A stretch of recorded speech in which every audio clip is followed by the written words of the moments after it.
Hey YouTube, my Darkness 85 here. What's up? Here's a little video about, Sinister Serpent, obviously.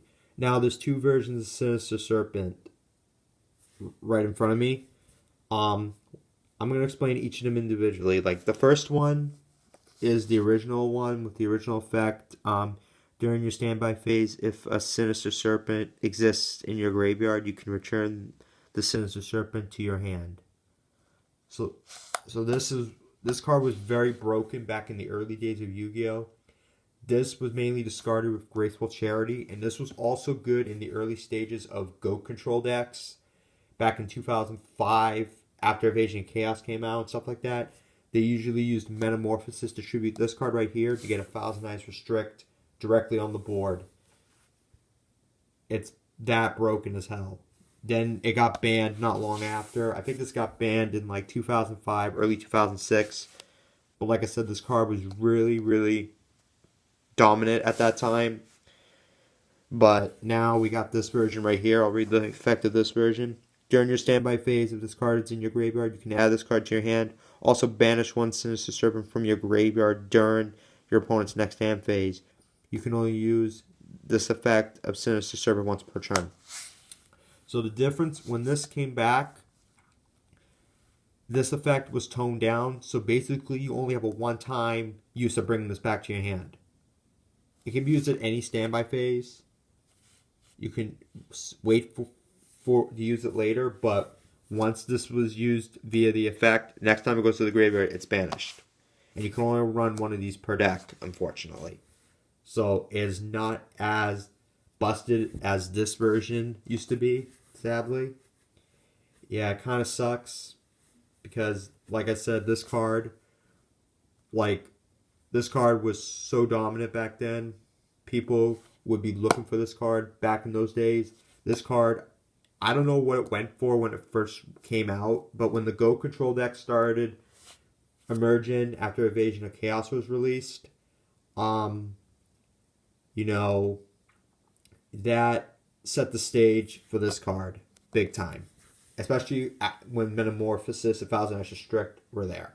That's what caused them to get banned because Go Control. Because the Go Control decks were dominant back in the late 2004, 2005 era before the Monarchs took over with Dark World and Cyber Dragon, stuff like that.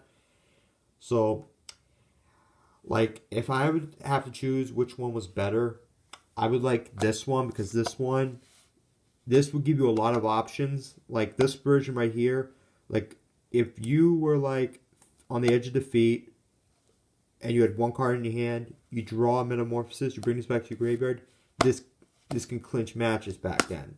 And this can be used as a defense monster. You can keep setting repeatedly, and if your opponent's unable to draw another monster to finish you off, the cycle will just repeat itself. It's that insane. But with this, you can only get a one-time use of this, and that's it.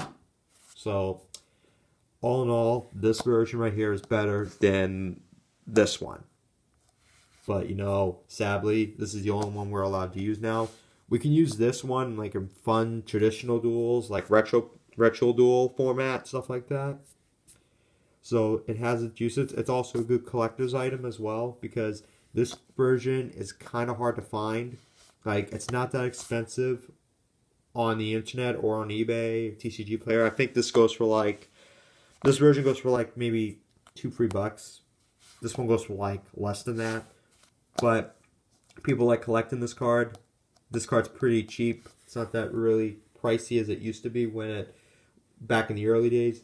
I think in the early days, this card was like around close to $20, $25, $30 when it first was released. And then when Go Control came out, my guess is this card went up to like between the $35 range. But then when it got banned, the price went down rapidly to like basically $2. This card's not even worth what this was when this version came out. This was not worth much, if anything. This was like only like a $2 card. And this was really easy to pull. But this card, back then were able to get this card only from that video game promo. I think it's from Soul of the Duelist. That's the same one you can get the spell card exchange from. I'll have another story about that card a little bit later in another video in the near future. So, yeah. that's all I wanted to say in the video. Sinister Serpent, one of my most favorite cards in Yu-Gi-Oh! Another favorite card back in the early days. So yeah, I'll have more videos coming soon. Later, guys.